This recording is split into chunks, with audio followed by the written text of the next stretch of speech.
the next step. And what we're hearing from districts, our partner districts, is what they need is they need robust ways to train their principals and peer observers to get the skills so that they can issue these reliable ratings. They say it's really tough. And when new people enter into the system, they have to wait until the trainers come back again. And so they said, what we need more than anything else is a system. And so we're starting to think about it, investing in a system that mirrors what we've built within MET. And so I'll explain what we've done. First of all, we have, for our training, for every framework we're looking at 7. We have anchor videos at every dimension and every score point. So if you have a framework that has 10 dimensions and 4 score points, we've got training material around every single one of those score points so that our raters can differentiate what is the difference between a 1 and a 2 in student engagement. And how do I know it's a 2 and I'm not lulled into thinking it's a 3, or I'm not too hard and assign it a 1? So how do you fine tune? And you do that through lots of practice. And how do you get practice? Well, it either comes the hard way through years of experience, or you can accelerate it through having the right video examples. And that's the route we're taking. So, but the training isn't enough. Once we train our people, we test them, and they go through a certification process. If they don't certify, they don't rate. They lose their job as raters. Because for us, if the rating isn't reliable, it's not worth anything. We couldn't depend on those scores to tell us anything meaningful if we don't believe them. So that's not it, though. For our raters, there's an ongoing calibration process. We know that the effective training lasts so long, and what we need to do occasionally is calibrate, tune. It's like a guitar or a piano. Occasionally you need to tune it again because it starts to get out of tune. So that our raters don't do that, or that know when they are starting to slip, we have periodic calibration. Right now, it's literally every time they rate, they go through a calibration exercise. I'm not recommending that for school systems, but that's how important fine-tuned data is for us. And then finally, we are using the information that we're getting back from raters. When dimensions are too hard for raters to score, and we're getting a lot of feedback that we don't have reliability, then we start to figure out maybe it's our tool and not our raters. And we make adjustments to our tools. So our academic partners who have worked with us, like Charlotte Danielson will come out with a new framework here in a couple of years that will be radically shaped by her experience in this project. And it's the way that feedback should work. Her framework has been relatively unchanged since 1996.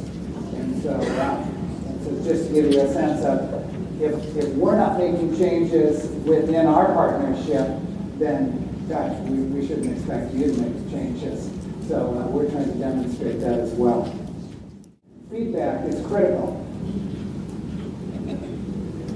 How can these tools be used to give teachers better information? And so we've just got some tests in the field right now where we're looking at real-time coaching. So we've got these cameras, teachers have a little earbud, sort of like the quarterback in the huddle hearing from the coach. Hey, you have not been to that left-hand corner of your room in 20 minutes. You need to know what's going on over there. So, mosey on over. Direct feedback using video to sit with your coach, or to identify video to bring to a critical friends group or some kind of lesson study. Remote collaboration, bringing networks together to look at practice by using some of these tools. And so these are all experiments wrong word. These are all pilots we're running, whether in in Memphis and in New York City with their teachers, based in part on response to their interest in getting more feedback from a wider variety of people. On to the findings. So now you've got a pretty rich sense of what it is we're trying to do. Here's what we're learning. This should have been the title of our first report. The kids know. Because they do. It's not a surprise to you, I'm sure. But they really do. Student Ron Ferguson's tripod survey looks at 7 dimensions, and we had him add one. And that's the one that doesn't start with a C. He likes his 7 C's, and we're ruining it for him. But we thought it was interesting to ask about test prep, to the extent that that's going on. So we asked kids, student perceptions. This is not a popularity contest. We're not trying to emulate ratemyprofessor.com. This is asking students, what is the quality of the instructional environment? Is it safe? Do you think you matter within that environment? Are you challenged? Those are things for which the student is an expert. And so we're going to the expert for this information. We're not saying, is your teacher a great teacher? Students in no position to judge that. But the student is in the best position to say, how am I experiencing this environment? So 7 dimensions from Ron's framework: care, and these are the kinds of questions that we're asking. So my teacher seems to know if something is bothering me. It's a caring moment. Control. My classmates behave the way that my teacher wants them to. Clarify. My teacher knows when the class understands and when we don't. Challenge. In this class, we learn to correct our mistakes. Captivate. My teacher makes learning interesting. Confirm. My students get to decide how activities are done in this class. Think that happens many places? Probably not.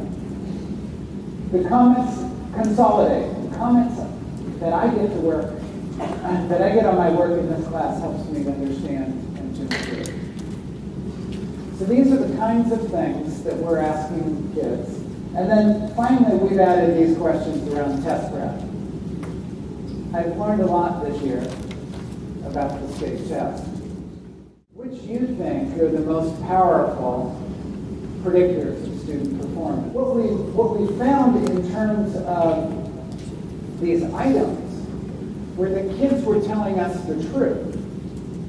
And so how did we know that? When we asked them questions, we got ranges that we could believe in.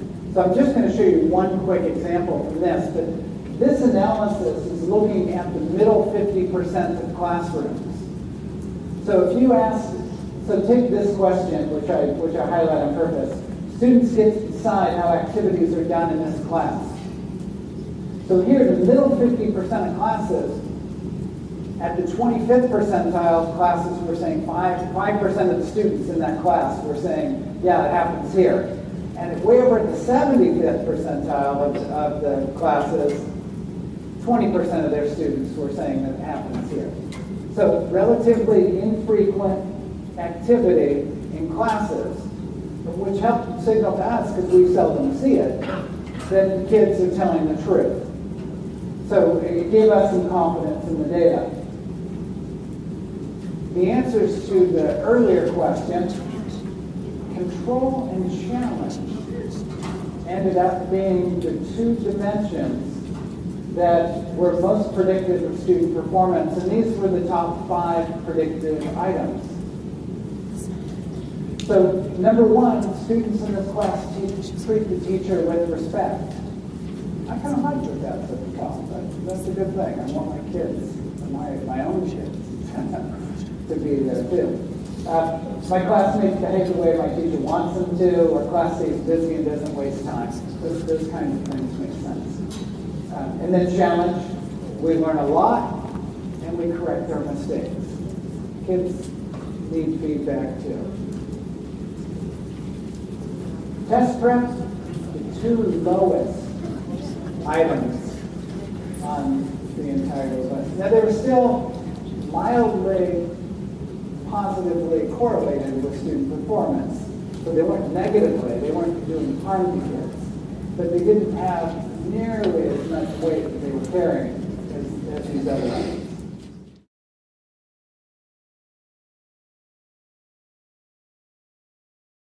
We began by looking at teachers and asked, what was their performance in last year?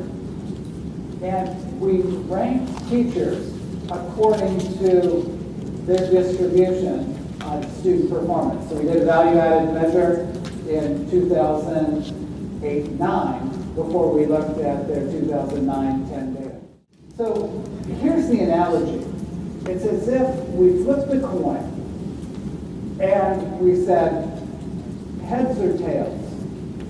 We moved the heads into one pile and the tails into the other pile. So on this distribution from 1 year of teaching and 2 years of student learning, we separated teachers into top quarter or bottom quarter. Now, here was the question, and here's why we did this. The question is teacher impact real or is it random? To what extent are learning gains attributable to what the teacher is doing versus to what their students are bringing with them from their home, from their prior schooling? Come up with the conclusion that this measure is essentially random, then we ought not use it because it wouldn't be fair to teach. Sorted teachers, this first coin flip, into heads or tails. Second part of this test, we said, how do their kids perform the following year? And so we took a second value-added measure with an entirely different group of kids, either in the next year or from a different section. I've got my stacks of coins, stack of heads, stack of tails. This is like a second coin flip. The question is, those who were at the top end of the distribution, my heads, if I flip those coins again, do they all come up heads again? Or is there a mixture of heads and tails? The bottom half of the distribution, my tails, I flip those coins again. Do they come up tails again? Or is there a mixture of heads and tails? If I were to put numbers on this and call heads 2 and tails 0, on the first flip, the difference between my two piles, I've got all heads on one side, all tails on the other side. The difference is 2, right? Second flip, if it's random, then my heads pile becomes half heads and half tails, and that average is about 1. And my tails pile ends up half heads and half tails, and that average is about 1. And the difference between these would be 0. And so we're interested in whether the differences are closer to 2 or closer to 0. So that's the test.